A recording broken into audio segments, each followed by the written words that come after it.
Everybody, कैसे हो तुम सभी। उम्मीद है आप सभी लोग बढ़िया रहोगे, मजेदार होगे, बिंदास हो, जबरदस्त होगे। तो गाइस, आज का जो वीडियो होने वाला है वो वीडियो एंटायरली होने वाला है मेरा पावर बैकअप सिस्टम्स के ऊपर, solar power grid, of grid solar system के रिगार्डिंग। तो वीडियो काफ़ी इंटरेस्टिंग होने वाला है, तो मेक श्योर आप इस वीडियो के साथ पूरा एंटायरली बने रहो। एंड मैं बताने वाला हूँ इस वीडियो में कि मेरे को कितना देर का पावर बैकअप मिलता है एंड मैं कौन से कंपनी का solar panels and inverters and batteries use करूँ। तो वीडियो काफ़ी इंटरेस्टिंग होने वाला है। तो अगर आप भी अपने घर के लिए एक सोलर सिस्टम ढूंढ रहे हैं या फिर मतलब अपने कमरे या फिर अपने शॉप के लिए एक सोलर सिस्टम ढूंढ रहे हो बेस्ट ऑन बजट, तो ये वीडियो आप लोग के लिए हेल्पफुल होने वाला है। मार्केट में बहुत से कंपनीज है, लूम सोलर हो गया, माइक्रोटेक हो गया, लिवगार्ड हो गया। तो उनमें से कौन सा कंपनी का सोलर पैनल हमें लगाना चाहिए एंड हमें सबसे किफ़ायती या फिर सबसे बजट ऑन बजट सबसे बेस्ट परफॉर्मेंस किससे मिलने वाला है, तो ये वीडियो एंटायरली इसी के रिगार्डिंग होने वाला है। तो मेक श्योर इस वीडियो के साथ एंटायरली बने रहना, वीडियो काफ़ी इंफॉर्मेटिव होने वाला है। तो सीधा सीधा वीडियो की तरफ। एंड वंस अगेन, चैनल पर नया हो तो चैनल को सब्सक्राइब कर सकते हो, और हालांकि जो नहीं जानता तो मेरा नाम है रोशन, और इसी साथ वीडियो को शुरू करते हैं। चलो, इस वीडियो को शुरू करने से पहले मैं एक चीज़ मैं बताना चाहता हूँ कि यार जो मेरा जो सोलर सिस्टम है ना, वो सिर्फ इसी कमरे को रन करता है। इट मीन्स ये जो छोटा सा कमरा है मेरा, इस मेरे स्टूडियो को ही रन करता है। एंड मेरा जो घर का जो सेटअप है वो कम्प्लीटली अलग है। तो आपका जो लोड है ना, उस हिसाब से आप अपने पहले इन्वर्टर डिसाइड करोगे, बैटरी डिसाइड करोगे। अगर आप बोलते हो स्पेसिफिक रिक्वायरमेंट कि यार हमें कैसे कैलकुलेट करना चाहिए, कितने लोड के हिसाब से कौन सा एज का बैटरी हमारे लिए सूटेबल है, तो इसके रिगार्डिंग हालांकि इस वीडियो के नीचे मैं फॉर्मूलाज दे दूंगा, आप कैलकुलेट कर सकते हो। इवन तो आपको कन्फ्यूजन होता है तो नेक्स्ट वीडियो लेकर के आ जाएंगे कि कैसे कैलकुलेट करते हैं लोड के साथ कौन सा एज का बैटरी हमें लेना चाहिए और कितने घंटे का बैकअप चाहिए। फॉर सपोज आप चाहते हो 12 घंटे का बैटरी, तो 12 घंटा का बैकअप के हिसाब से मुझे कौन सा एज का बैटरी उठाना चाहिए जिससे कि मेरे इतने सारे लोड 12 घंटे तक चल जाए। तो वो सब कैलकुलेशन के लिए आप मुझे डीएम कर सकते हो, या फिर डिस्क्रिप्शन में या फिर उसमें कमेंट बॉक्स में फॉर्मूला तो दे दूंगा। अगर आपको लगता है कि नहीं यार समझ नहीं आ रहा, तो इसके रिगार्डिंग भी वीडियो लेकर के आएंगे। तो सीधा चलते हैं अपना इन्वर्टर सेटअप पे। मैं सोलर पैनल में बाद में जाऊँगा, पहले इन्वर्टर एंड बैटरी दिखाता हूँ आपको। तो मैं चलो बैक कैमरा में शिफ्ट करते हैं। वैसे यहाँ पे जो मैं यूज़ कर रहा हूँ वो है लिवगार्ड का 200 एच का बैटरी। एंड इसमें लिवगार्ड एंड लिवफास्ट ऑलमोस्ट सेम है, तो उतना देखो मत, तो ये सही है, ठीक है ना। और इसमें सी रेटिंग भी होता है, तो वो उतना ज़्यादा मायने नहीं रखता। हाँ, मायने रखता है, लेकिन राइट नाउ अगर मैं उस टॉपिक में जाऊँ तो काफ़ी ज़्यादा टेक्निकल वीडियो हो जाएगा। राइट नाउ आपको एज सिंपल एज मैं समझाने की कोशिश करूँगा। मेरे को चाहिए 12 घंटे का बैकअप। मेरा तकरीबन 300 से 400 वाट का लोड है। मेरे पीसी को मैं चला दूँ तो मेरा पीसी सबसे ज़्यादा पावर हंग्री है, तो मैंने उसे उतना कंसिडरेशन नहीं रखा है। मेरे जितने भी होम लैब के सर्वर्स वगैरह वो रनिंग रहने चाहिए, तो उसके तकरीबन 300 से 400 500 वाट का लोड है, ठीक है ना, कंकरेंट लोड रहता है। तो उस हिसाब से ये मेरे को 12 घंटा का समथिंग बैकअप दे देता है, ऊपर नीचे रहता ही है, ठीक है।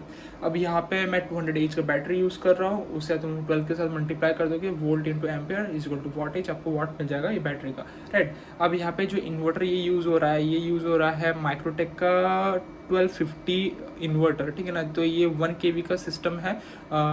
सो जो ये इन्वर्टर है, तो ये 1000 वाट तक का अंडर, मतलब एग्जैक्टली 1000 तो नहीं बोल सकते, उसके अंडर का आप लोड चला सकते हो इस इन्वर्टर के ऊपर। एंड ये एक ऑफ ग्रिड सिस्टम है, तो इसका मतलब ये है कि पहले मैं बता देता हूँ of grid and on grid and hybrid में क्या फ़र्क होता है, ठीक है ना। तो ऑन ग्रिड जो सिस्टम होता है उसमें क्या होगा कि आपने सोलर पैनल लगा दिया, एक नेट मीटर लगेगा एंड वो एक इन्वर्टर के साथ कनेक्ट होकर के चल जाएगा। इसमें होता है कि आप बैटरी यूज़ नहीं करोगे, तो इस सिनेरियो में होगा कि अगर दिन के टाइम में अगर सोलर से आपको सब सिस्टम चल रहा है, तो होगा कि महीने के एंड में जो बिल आएगा वो नेट मीटर से ग्रिड में जाएगा, तो वो वहाँ पे कंसिडरेशन करके जितना सोलर से चला और जितना आपका यूनिट सेविंग्स हुआ उससे आपका माइनस होकर के आपको बिल मिलेगा, राइट। ये हो गया ऑन ग्रिड सिस्टम पे, जिसमें हम बैटरी यूज़ नहीं करते। तो होगा क्या कि इस सिनेरियो में आपका रात के लिए आपके पास कोई सोल्यूशन है, आपको ग्रिड का सप्लाई लेना ही पड़ेगा ऑन ग्रिड सिस्टम पे। ऑफ ग्रिड सिस्टम ये जो सेटअप है, इसमें क्या होता है कि मेरे पास ग्रिड का भी पावर आ रहा है, मेरे पास सोलर का भी पावर आ रहा है। अब ये इन्वर्टर स्मार्ट इन्वर्टर है, ये करेगा क्या, चार्जिंग के टाइम में अगर ये दिखेगा कि इस बैटरी को नॉर्मली अगर एक ट्यूबलर बैटरी को 15 एम्पियर का करंट चाहिए होता है, फुल चार्ज हाई एम्पियर का करंट चाहिए होता है, 15 एम्पियर जो उसको फास्ट चार्जिंग करंट होता है, तो 15 एम्पियर चाहिए होता है। तो ये इन्वर्टर क्या करेगा कि अगर दिन के टाइम में अगर उसे लगता है कि सोलर से ज़्यादा करंट आ रहा है, पकड़ लो 15 एम्पियर तक आ जा रहा है, ठीक है ना, 15 एम्पियर से ऊपर आ रहा है, तो ये 15 एम्पियर से फुल्ली चार्ज करेगा बैटरी को, और जितने भी लोड चलेंगे वो इससे कनेक्ट हो गए, इसके बाद इससे लोड चलेंगे, बैटरी से लोड चलेंगे, राइट। अभी यहाँ पे देखो, यहाँ पे दो लाइट जल रहा है, एक ऑरेंज जल रहा है, एक ग्रीन जल रहा है, ठीक है ना। अब इसमें क्या हो रहा है, हाइब्रिड चार्जिंग हो रहा है। ये क्या कर रहा है कि ये ग्रिड से भी थोड़ा एम्पियर उठा रहा है एंड सोलर से भी थोड़ा करंट उठा रहा है, उठा करके ये 15 एम्पियर बना करके बैटरी को चार्ज कर रहा है। अगर 15 एम्पियर का बैटरी फुल्ली चार्ज है तो फिर वो 0 एम्पियर पर रहेगा। अब देखो ये ग्रिड मैं तुम्हें दिखाता हूँ, थोड़ा फोकस कर लेते हैं। अब जैसे ये ग्रिड चार्ज है ना, अभी 0 दिखा रहा था क्योंकि नहीं उठा रहा था। अब देखो पीवी वोल्टेज कितना 17 वोल्ट आ रहा है, पीवी करंट 4 एम्पियर आ रहा है। अब हालांकि मेरा बैटरी फुल्ली चार्ज है तो उतना उसको करंट चाहिए नहीं। अब देखो ग्रिड चार्ज 0 एम्पियर है, तो राइट नाउ क्या है कि मेरा बैटरी फुल्ली चार्ज है, तो ये ग्रिड से क्या कर रहा है, सिर्फ मेरा लोड चला रहा है, ठीक है ना, ग्रिड से लोड भी चला रहा है एंड मेरे सोलर से भी लोड चला रहा है। तो 4 एम्पियर का लोड लेकर के अब दिखाता हूँ मैं तुम्हें। बैटरी वोल्टेज 13 पॉइंट समथिंग था। अब मैं थोड़ा नज़दीक लेकर के जाता हूँ, पीवी वोल्ट देख लो। अभी देखना मैं तुम्हें दिखाता हूँ। ग्रिड चार्ज 0 है, मतलब बैटरी मेरा फुल्ली चार्ज है। बैटरी वोल्टेज 13.9 है, पीवी वोल्टेज 16.5 है एंड पीवी करंट 3.9 एम्पियर है। अभी राइट नाउ मेरे 3.9 एम्पियर से मेरा कमरे का लोड चल रहा है, राइट। तो ये चीज़ है। अब मेरा क्या हो रहा है कि मेरा सोलर से मेरा पूरा कमरा चल रहा है, अब मेन्स ऑन है, ठीक है ना। तो ये इन्वर्टर काम है। अब होगा क्या कि रात के लिए अगर मेरे पास ग्रिड नहीं रहता है तो मैं बैटरी पे भी अपना सिस्टम को रन कर सकता हूँ, ओके। एंड जो हाइब्रिड सिस्टम होता है, हाइब्रिड सिस्टम में क्या होता है कि आपका नेट मीटर लगता है एंड आप बैटरी भी लगा सकते हो। वो on grid end of grid का मिक्सचर है, ठीक है ना। आप कर सकते हो बैटरी भी सिस्टम लगा सकते हो, नेट मीटर भी लगा सकते हो। दिन के टाइम में मेरा अगर जितना चला मतलब सोलर पे चला, नेट मीटर से जितना मेरा वो डिडक्शन वगैरह जो होता है वो होकर के जो मेरा महीने का एंड में बिल आएगा वो तो आएगा। रात को मैं डिपेंडेंट नहीं हूँ ग्रिड में। तो ये होता है हाइब्रिड सिस्टम। हाइब्रिड सिस्टम मैंने नहीं लगवाया, ये ऑफ ग्रिड सिस्टम है। तो ये हो गया मेरा पूरा का पूरा battery setup and inverter setup. And मैंने बोला कि 1 kVA सिस्टम, ये माइक्रोटेक का है, आप चेकआउट कर सकते हो। स्पेसिफिकली मॉडल देख सकते हो, ठीक है ना। ये रहा मॉडल। हालांकि क्या कि यहाँ पे फ्लैश नहीं है, रुको मैं लाइट, ये देखो 1235 12 वोल्ट सिस्टम है, ठीक है ना। तो ये हो गया मेरा इन्वर्टर सेटअप। एंड अब अगर पूरा सराउंडिंग साउंड सुनूंगा, मैं थोड़ी देर म्यूट करता हूँ, आप सुनना कि सर्वर के नॉइज है एंड इन्वर्टर नॉइज, इस कमरे में कितना नॉइज है। आपने नॉइज सुन लिया ना, तो इतना मेरे कमरे में लोड रहता है, तो फैन के नॉइज से तुम समझ सकते हो। अब देखो अब क्या है कि देखो ग्रिड से मेरा सोलर पे ही चल रहा था पूरा सिस्टम। देखो ये ज़्यादा फास्ट ब्लिंक कर रहा है, ये कम ब्लिंक कर रहा है, ठीक है ना। तो मेरा अभी सोलर पे मेरा पूरा कमरा चल रहा है। तो ये हो गया बैटरी सेटअप। चलते मैं सोलर पैनल में दिखाता हूँ मैं सोलर पैनल कौन सा यूज़ कर रहा हूँ। ये है हमारा चैम्प, ये बड़ी बड़ी बड़ी बड़ी। सो ये हो गया हमारा इन्वर्टर सेटअप। मैं सोलर पैनल दिखाता हूँ। एंड अब ये क्या है ना कि मेरा एक सोलर पैनल टूट गया है, हालांकि वो ऑन रनिंग है। तो अगर आपके पास कोई बड़ा सेटअप लगाते हो तो प्लीज़ टूटा फूटा सोलर पैनल यूज़ मत करो, क्योंकि वो बहुत बड़ा इशू क्रिएट कर सकता है, राइट। मैं दिखाता हूँ सोलर पैनल्स। सो यहाँ पे कुछ गिर गया था तो इसकी वजह से यहाँ पे क्रैक पड़ गया, लेकिन सोलर पैनल उतना ज़्यादा स्कैटर्ड नहीं है। हालांकि होता क्या है कि ना, कुछ सोलर पैनल में जब क्रैक गिरता है तो बहुत ज़्यादा शेडो क्रिएट हो जाता है, मतलब बहुत ज़्यादा क्रैक पकड़ लेता है। तो मेरे सोलर पैनल पे ऐसा नहीं है। तो अगर ज़्यादा शेडो हो जाएगा तो सोलर पैनल कम करंट प्रोड्यूस करता है। तो राइट नाउ ये सोलर पैनल पूरा परफेक्टली वर्किंग है, बस यहाँ पे थोड़ा सा क्रैक है।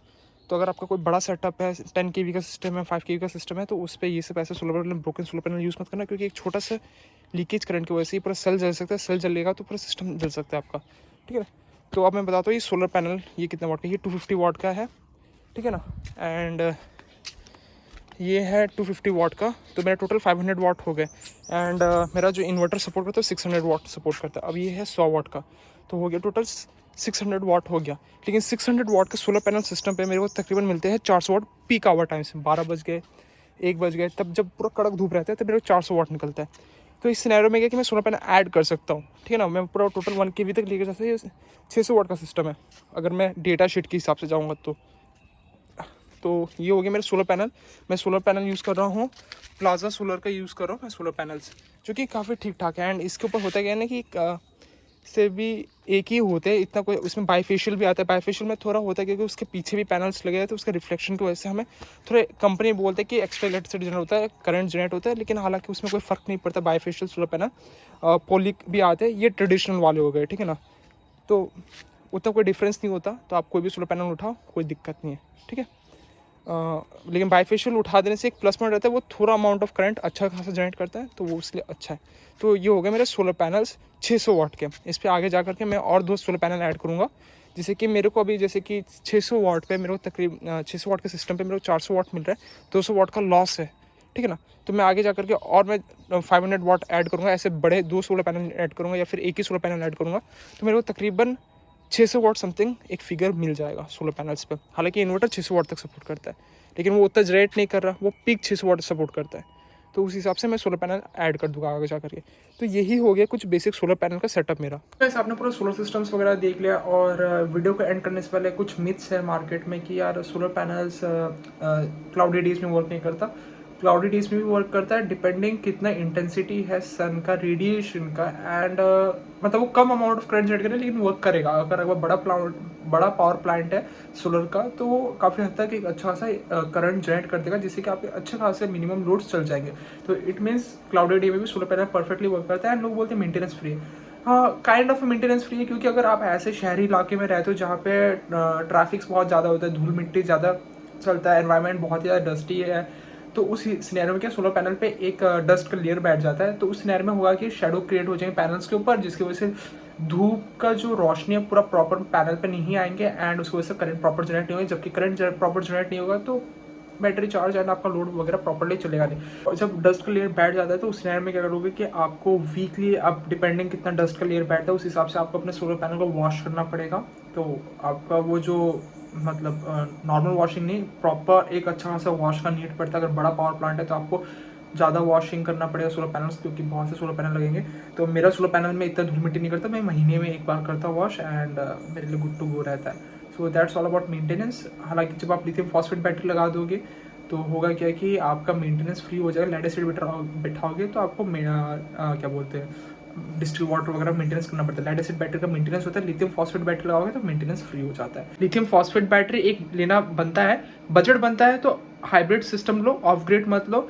अगर आप हाइब्रिड सिस्टम लेते हो तो आप on grid end of grid का दोनों का ही आपको फीचर्स मिल जाएगा। नेट मीटर लगा दोगे तो और भी बढ़िया रहेगा। एंड ऊपर से होता है क्या कि जब आप नेट मीटर लगा देते हो, जो एक्स्ट्रा आप इलेक्ट्रिसिटी जनरेट करते हो वो आप ग्रिड को वापस से रीसेल कर दो। रीसेल मतलब वो मतलब नेगोशिएट हो जाता है प्राइसिंग में, मतलब ग्रिड आपको पैसा नहीं देंगे, आपका बिल से माइनस कर लेंगे।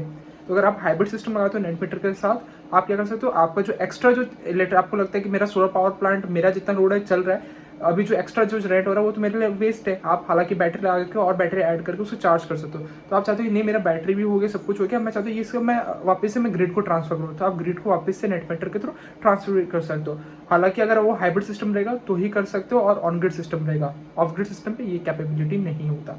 तो that's all about solar power plant and solar systems मेरे घर का। एंड एक क्विक वीडियो था आप सभी के लिए। तो उम्मीद है आपसे वीडियो पसंद आएगा। वीडियो पसंद आता है वीडियो को लाइक करें, चैनल को सब्सक्राइब। मिलते हैं नेक्स्ट वीडियो में। Till then have a nice day, peace out, see you soon, bye bye.